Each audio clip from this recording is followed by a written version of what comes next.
Bueno, hola de nuevo. El propósito de este video tutorial es haceros una presentación sobre el modelo de sistema educativo que viene desde mi punto de vista de vida y el pronóstico sobre lo que puede pasar.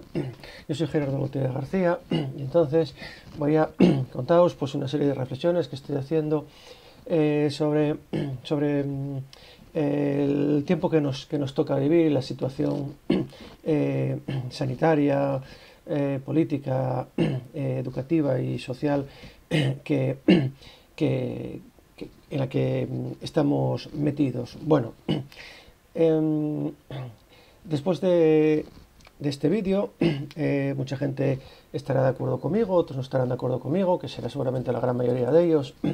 Ya adelanto de antemano que de todo lo que voy a decir ahora, me gustaría dentro de un par de meses tener que comerme todas mis palabras y tener que decir que he equivocado estaba, porque eso significaría que mis pronósticos serán equivocados, lo cual significa que para la sociedad va a ser bastante bueno. Por otro lado, deciros que aquí en Asturias principalmente yo soy muy consciente que hay mucha gente que me tiene muchas ganas, sobre todo por la forma de pensar que tengo, sobre todo por la forma de afrontar la vida que tengo, porque defiendo mis principios, defiendo mis ideales. Yo sé mucha gente que no le gusta, y después de este vídeo seguramente va a haber esa misma gente y alguna más todavía que me tengan muchas ganas. Bueno, pues empezamos. Esta presentación la divido en 4 partes: una introducción en la que hago una breve vista del pasado, enuncio lo que bajo mi punto de vista es la enseñanza online, los modelos de enseñanza online que yo distingo y la solución propuesta con modelos libres, modelos educativos basados en software libre y documentación libre. En el punto número 2 analizo el problema de la pandemia del COVID-19, pues introduzco el COVID, hablo del confinamiento, hablo del proceso de enseñanza durante el confinamiento y la evaluación y la calificación durante el confinamiento. En el punto número 3 hablo un poquitín de cómo está evolucionando la pandemia, sobre todo en estos últimos procesos del desescalado, estas últimas fases. Ahora, por ejemplo, en Asturias estamos en fase 3 y realmente si sirve para algo, pues todas estas decisiones que se tomaron desde un punto de vista político de cara o en cuanto a la educación se refiere, ¿no? Y por último, pues unas conclusiones en las que distingo lo que bajo mi punto de vista es el capitalismo salvaje y qué está pasando en Europa o con Europa. Bueno, esta diapositiva la titulé Lo que el viento se llevó, porque aquí hablo y digo mis comienzos como profesor. Este curso sería el 22º curso, llevo 22 años en la enseñanza, 7 de ellos en la enseñanza privada concertada, y después decidí que tenía que hacer un cambio en mi vida y el resto lo llevo en la enseñanza pública como profesor. Puedo deciros que soy una persona bastante inquieta y evolucioné como profesor. Esto fue como consecuencia de un proceso de aprendizaje. Decía Richard Feynman que el único conocimiento que no se olvida es aquel que no se tiene.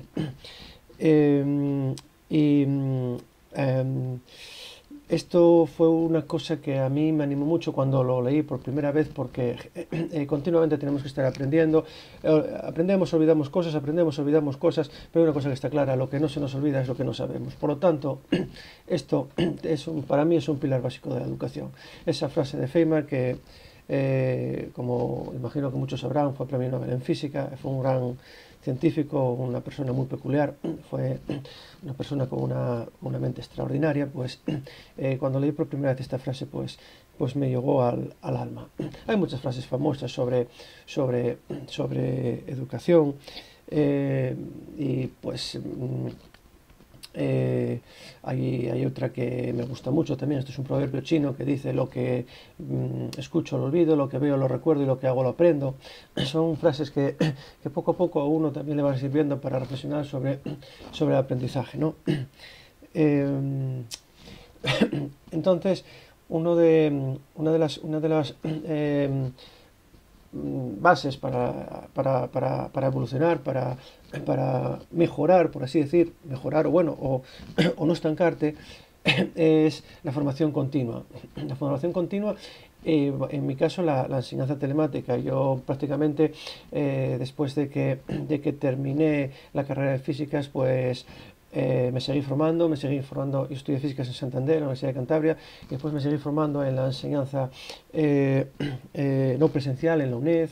Tuve a un gran mentor, Francisco Javier Fernández de Alicia, con el que trabajé durante muchos años. Sobre todo trabajamos mientras yo estaba haciendo los cursos de doctorado, pues él y yo trabajábamos en estos temas relacionados sobre la enseñanza telemática, porque veíamos que la UNED pues tenía que tenía que ir en esta dirección. La verdad es que en los últimos 10, 12 años la UNED pegó digamos, despegó y pegó un cambio tremendo cuando yo, digamos, había empezado a mi formación actual, y puedo deciros que posiblemente no haya ningún tipo de formación online o telemático que se pueda acercar a la calidad del proceso de enseñanza-aprendizaje que la UNED desde el punto de vista telemático oferta. Eso a mí me sirvió para aprender como profesor y como alumno. Yo personalmente, después de hacer físicas, hice matemáticas, y actualmente estoy haciendo un máster en física de sistemas complejos. Lo estoy finalizando y bueno, como os dije antes, me sigo formando, me sigo preparando, sobre todo en el tema de las nuevas tecnologías, ¿no? Puedo presumir que tengo experiencia en la formación a distancia. No sé si buena o mala, o sea, no sé si soy muy competente o poco competente, porque eso ya digo que lo tienen que decir mis alumnos, pero sí puedo decir que tengo mucha experiencia como profesor y como alumno. Y también, evidentemente, no puedo pasar por alto la experiencia de los distintos centros en los que he estado. Tengo que decir que llevo 3 años maravillosos en el último centro en el que estoy. Estoy gozando una tranquilidad hasta el momento en pocos centros había disfrutado, porque a lo largo de los últimos años pues me encontré siempre con profesores que hay gente que es muy buena como docente, pero pues hay mucho impresentable por ahí. Sobre todo pues cuando opinas distinto a lo que ellos opinan, ¿no? Y aquí en Asturias pues hay un servilismo bajo mi punto de vista preocupante ante, digamos, el sistema, la empresa que dirige el sistema operativo de las 7 letras. Pero eso vamos a centrarnos en él un poquito más tarde, ¿no? Porque va a estar relacionado con la brecha digital y con la situación económica de las familias. Vale. Entonces, como estamos hablando de la enseñanza telemática frente a la enseñanza presencial, es un dilema que hay ahora mismo en la sociedad. Y yo me hago la pregunta, ¿cómo conseguimos mejorar, o cómo conseguimos no confrontar la enseñanza telemática a la presencial? Yo lo tengo muy claro. La base de todo es, como ya dije antes, la formación. Lo digo ahí en el punto número 3, se requiere una formación del profesorado. La formación online y la formación presencial, bajo mi punto de vista, no deben estar nunca reñidas ni confrontadas. La enseñanza presencial en los últimos años funcionó de maravilla, por ejemplo, la enseñanza secundaria en las universidades que apostaban por ella, pero es que la enseñanza online, la formación online, a fecha de hoy, fue el único recurso para poder superar el bache que provocó la crisis sanitaria. Y evidentemente, bajo mi punto de vista, hay unas necesidades básicas. Esas necesidades básicas están relacionadas, y lo voy a indicar ahora. Esas necesidades básicas, si queremos que sea algo eficiente, algo que no suponga un gasto excesivo, tienen que estar fundamentadas en el software libre y la documentación libre. Entonces, nos planteamos dos problemas, que son los modelos libres y los modelos privativos. Los modelos libres, pues, bajo mi punto de vista, son los que menos hoy en día están triunfando. ¿Por qué? Por las decisiones gubernamentales. Hace tiempo leí un artículo que decía que las consejerías, las administraciones, que apostaban por los modelos privativos porque eran decisiones de gente incompetente y de gente que digamos que podía llegar hasta incluso dejar corromperse, a llegar a corromperse. Fue un artículo que leí hace mucho tiempo en estos foros y páginas web de investigación en las que confrontaban el software libre y el software privativo. Y yo siempre me hago la pregunta, ¿por qué la gente apuesta por los modelos privativos cuando son caros y son muy restrictivos y no apuesta por los modelos libres y de documentación libre en los que son prácticamente a coste cero?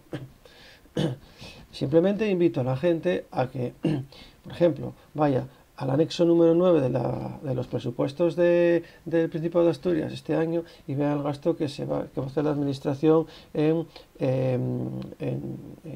creo que es gasto en recursos, creo que es telemáticos y bueno, son 9,68 millones de euros. Es una consejería para este año, para el año 2020.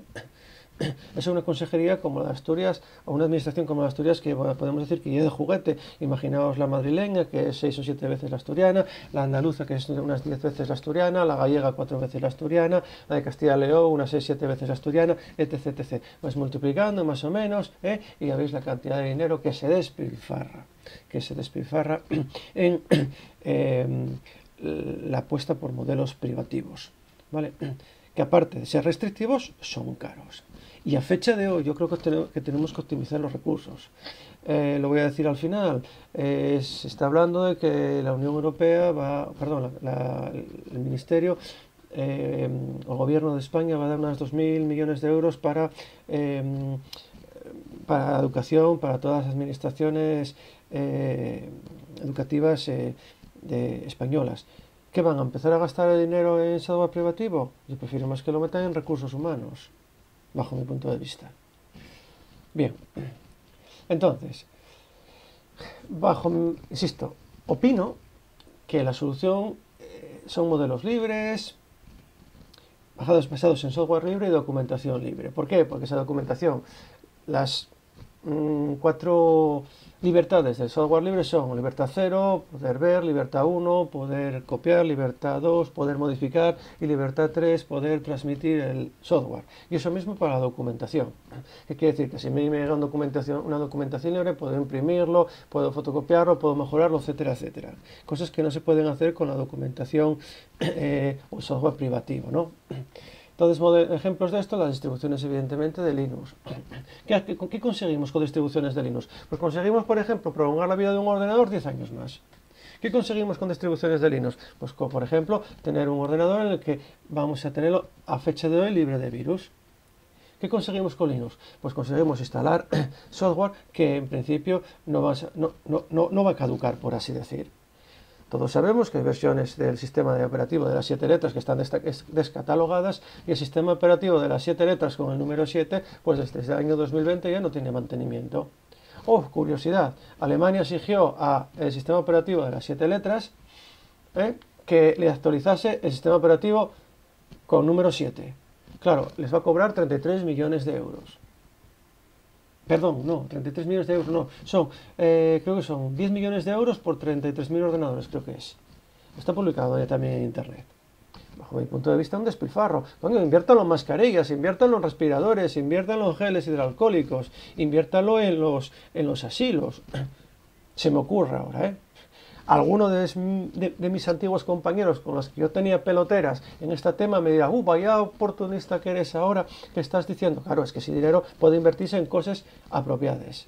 Yo siempre dije que se podía invertir en carretera, yo siempre dije que se podía invertir en temas de asuntos sociales, yo siempre dije que se podía hasta incluso donar dinero a Cáritas, yo siempre dije que se podía hasta incluso disminuir la brecha digital donando ordenadores, cosa que algunos echaban la mano a la cabeza cuando yo decía esto a 10 años.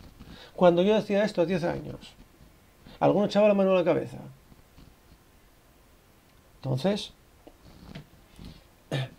pues yo voy a poner cómo yo trabajo. Yo trabajo con programas de web conference como Jitsi, que es software libre, mi gran amigo Sornal y Sornal++, y también evidentemente uso mucho también GeoGebra. Son 3 ejemplos de programas libres que yo uso prácticamente a diario. Ahora, por ejemplo, estoy haciendo esta presentación con LaTeX, estoy haciendo la presentación basándome en Leaks y estamos grabando el vídeo, estamos haciendo el screencast con un programa que se llama VocoScreen, todo software libre. Perdón. Claro, y ahora llegó el COVID y derrumbó todo nuestro sistema educativo, tal como lo teníamos planteado. Ese bichito que tenemos ahí, que parece inocente, estuvo a punto de derrumbar el sistema sanitario, de desmoronar el sistema sanitario, estuvo a punto de desmoronó el sistema económico, casi desmorona el sistema educativo, y ahora vamos a ver qué crisis social va a haber después de todo esto. Un bichito microscópico. Claro, al principio no pasaba nada, era una gripe, pero que hay gente que no se da cuenta que en China hicieron 2 hospitales. ¿Qué se creen? Que, como decía alguno por ahí, ¿qué se creen? Que era para vender vacunas. No me acuerdo del nombre del médico que dijo esto. Y después lo crujieron por todos los lados. Tuvo que dejar de salir en los medios. Y pasa todo, siempre igual, y siempre igual, y siempre igual. Y así nos va. Pues este bichito estuvo a punto de hacer tambalear el mundo. Y todavía sigue, porque el número de contagios hoy en el mundo no disminuye, a fecha de hoy. Y claro, soluciones para esto, confinamiento. El confinamiento, aparte de afectar a la economía, afectó al sistema educativo. Y entonces, la enseñanza se tuvo que pasar de ser presencial a ser una enseñanza online. Y entonces, claro, apareció o se descubrió la famosa brecha digital. Algunos de los que a mí me decían seguramente hace años que no existía brecha digital o no era ¿para qué ibas a meter Linux a un ordenador?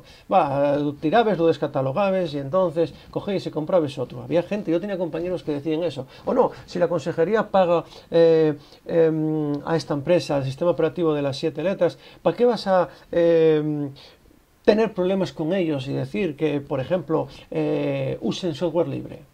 Pues hoy, señores, en día estamos viendo que hay una brecha digital, pero no solo de alumnos, sino también de profesores.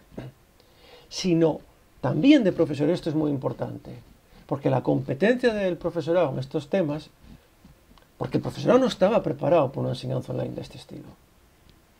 Y la competencia en estos temas no es la adecuada. Y después, a todo esto, con lo que nos costó, porque nos costó muchísimo, porque yo soy consciente de ello, llega el error de adelantar el aprobado. La ministra de Educación tuvo la gran idea de decir que ningún alumno iba a suspender, que iba a ser la excepcionalidad. Y de ahí se transmitió a los consejeros de educación. Y claro, si nosotros lo teníamos difícil, pues nos los pusieron muchísimo más difícil. ¿Pero a quién se le ocurre? ¿Qué es? ¿Que esta gente no pisó un aula? ¿Esta gente no sabe cómo son los alumnos? ¿Que cuanto menos hacen, menos quieren hacer? Eso es una cosa de hacérsela mirar y reflexionar sobre esto. Y claro, después tenemos a las familias. El problema de la conciliación familiar, un problema en España que hay que abordar, y después, evidentemente, los problemas económicos. Problemas económicos porque tenemos familias, perdón, tenemos familias que no tienen los pobres recursos ni para comprar un ordenador. La situación es tan dramática que hay mucha gente que no tiene recursos para invertir 200, 300 euros en un ordenador. Bueno, pues en esto están las donaciones de ordenadores, aunque sean antiguos, con software libre, para evitar todo esto. Me gustaría ver la cara de algunos compañeros míos cuando yo estoy diciendo esto ahora, a ver dónde se metían después de todo lo que me llegaron a decir a mí y de todo lo que tuve que aguantar en algunos centros educativos. Pero claro, lo de siempre, no es daño quien quiere, sino quien puede. Y claro, evidentemente nosotros también sufrimos esto, como dije antes. Claro, las debilidades del profesorado, bajo mi punto de vista, son el miedo al manejo de las nuevas tecnologías y el abuso del software privativo. estamos pocos habituados a las plataformas de enseñanza online. También hay mucho miedo al qué dirán. Y después otros problemas relacionados con que si tengo este sistema operativo, que si tengo esta compatibilidad, que si no me funciona esto, que si no me funciona lo otro, cuando evidentemente eso pasa. ¿Por qué? Porque se usa y abusa del software privativo. Claro, ahora están todos, digamos, la panacea de todo esto es una plataforma que empieza por T, que no la quiero nombrar, digamos, patrocinada o soportada por el sistema operativo de las 7 letras, por la empresa, mejor dicho, que diseña el sistema operativo de las 7 letras. Claro, pero si todo esto ya lo hacía Moodle antes, y era software libre.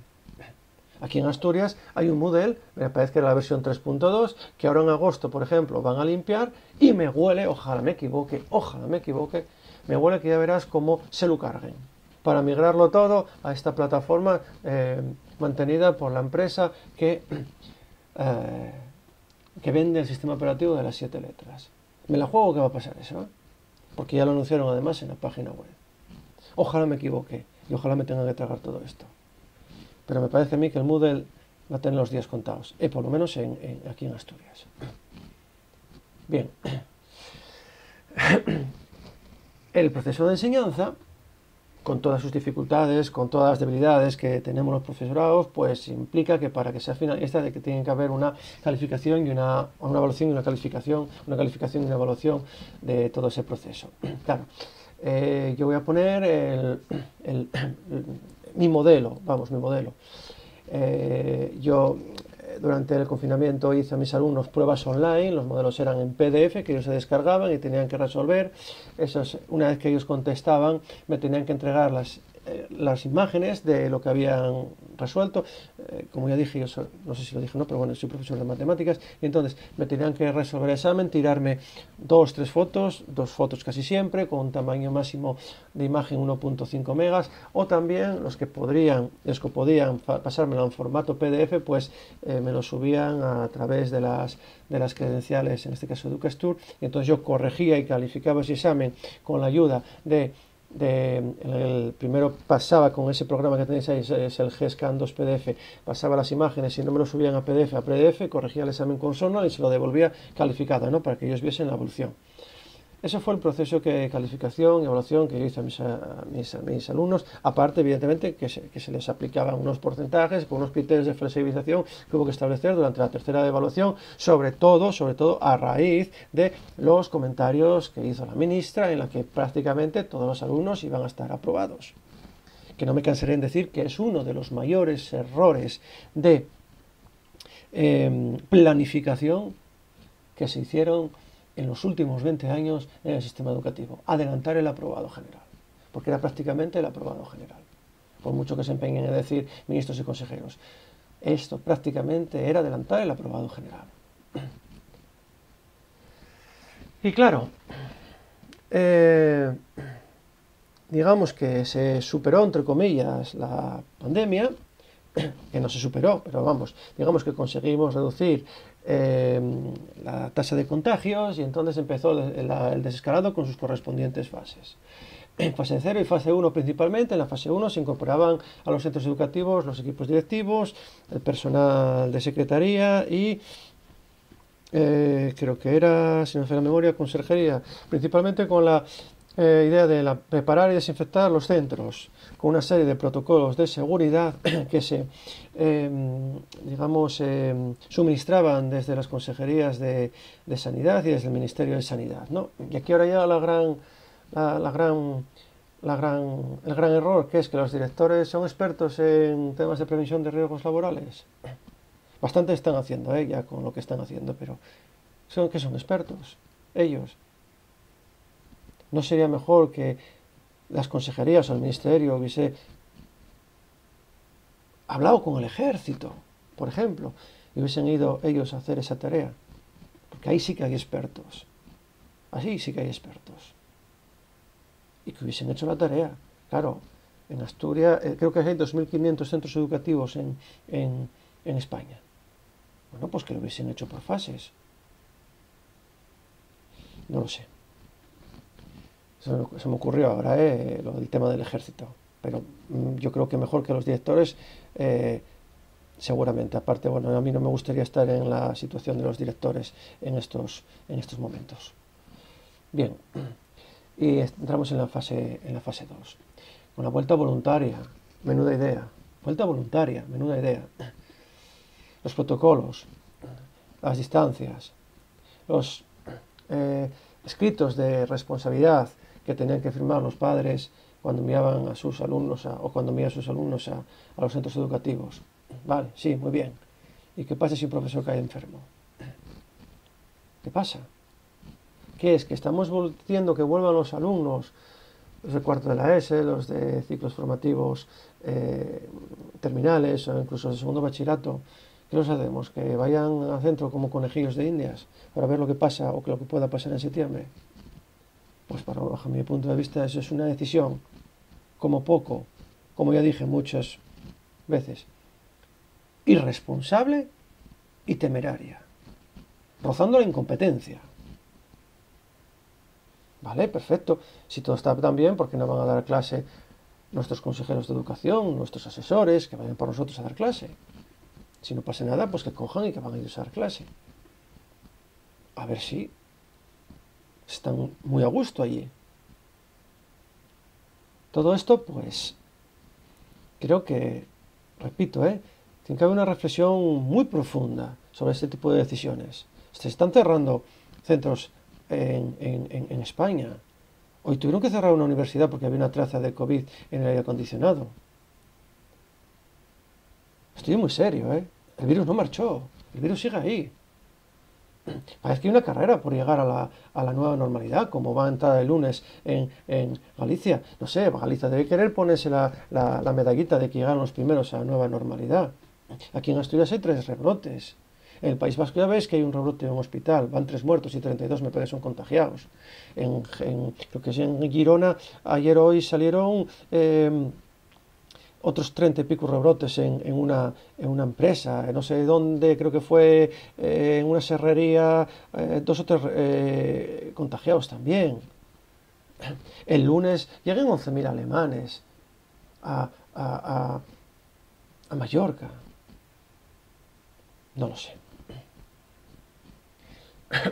Y ahora, ¿cómo se puede entender una incorporación voluntaria? ¿De cara a la preparación de una VAU Express? Bajo mi punto de vista, ¿tiene sentido en estas condiciones? Yo creo que no. Yo creo que no. ¿Qué es? ¿Que acaso no saben nuestros políticos, nuestros responsables políticos, cómo es nuestra juventud? Joder, es que yo veo imágenes por las televisiones, por los distintos medios audiovisuales, que son lamentables, grupos de chavales de 7, 8, 9 chavales, más, 10, 15, ya cuando vemos concentraciones de 150, de 200, pero sin ningún tipo de distanciamiento social, sin ninguna mascarilla ni nada. Y si hay rebrote, no lo sé. Claro, y entonces, ¿qué pasa con todo esto? ¿Por qué se hace todo esto? Bajo mi punto de vista es porque hay una economía que es capitalista y salvaje que se antepone a la salud. Parece que simplemente importa el tema económico. Parece que simplemente importa la economía. La economía es salvaje además. Yo puedo entender que hay gente que lo está pasando muy mal, ¿vale? Y yo creo que para eso están los ERTES y que tienen que llegar a todo el mundo. Hay que subsanar todos estos errores que están saliendo por la televisión. Pero señores, no podemos... Si el sistema sanitario colapsa, si ahora hay 27.000 y pico muertos según cifras oficiales y según las distintas estadísticas, según los distintos... creo que es el Instituto de Estadística, bueno, y alguno más, el MOMO creo que es también, dan 40 y pico mil muertos. Esto se va a disparar como era un rebrote, ¿Están seguros nuestros políticos de las decisiones que están tomando, sobre todo de cara a la vuelta en septiembre? Y vuelvo a preguntar otra vez, ¿qué pasa si hay rebrote? ¿A quién le vamos a echar la culpa? ¿Qué vamos a decir? ¿Que somos ciudadanos o somos unos irresponsables? Vale, es cierto, somos unos irresponsables. ¿Pero quién es el responsable de que vengan 11.000 alemanes? Hoy salió Revillo por la tele diciendo que se contagiaba quien quería. Es que yo ahora mismo soy médico y es que exijo la dimisión. Soy uno de los 52.000 sanitarios que se contagiaron y exijo la dimisión. Ese señor tiene que salir a retractarse de esos comentarios. Un político, además con la experiencia de él, no puede salir por la televisión diciendo esos comentarios. Que se contagie a quien quiera. ¿Pero qué estamos diciendo? Que estos 50 y pico mil sanitarios que se contagiaron porque ellos dio la gana, o gente que se está jugando la vida por los demás. Que hasta hace bien poco decíamos que eran héroes. Hombre, por favor. Hombre, por favor. Que los políticos tienen que dar ejemplo. Y después alguien de los que dice que los políticos tienen que dar ejemplo. ¿A qué jugamos? Ahora, vale, ¿qué va? ¿A servir otra vez que nos digan que no sabían lo suficiente? No lo sé. Yo creo que ya no cuela, ¿eh? Yo esto creo que ya no cuela. Y claro, tenemos una Europa que da vergüenza, que están mandando a abrir fronteras, que están diciendo, sí, sí, abran fronteras, que no pase nada. Ustedes abran fronteras, que no pase nada, hay que levantar la economía. ¿Y qué pasa si hay que volver otra vez a confinar? Que me expliquen a mí qué pasa si hay que volver otra vez a confinar. Esa ya la estocada ya para la economía. Y claro, ¿llegarán ayudas para la educación? De momento 2.000 millones de euros que se van a mandar, creo que para la vuelta en septiembre. Vale, seguro que con la mentalidad de los políticos que tenemos, mucho va a ser para invertir, ojalá me equivoque, para invertir en software privativo. No, nos vamos a olvidar de software libre, porque claro, eso no funciona. Eso no funciona. No, lo que funciona es el software propietario y privativo, que eso va de maravilla. Y los recursos humanos, bueno, nada. ¿Para qué vamos a invertir en profesores? Lo mismo que en médicos. ¿Para qué vamos a tener médicos o cames de hospitales?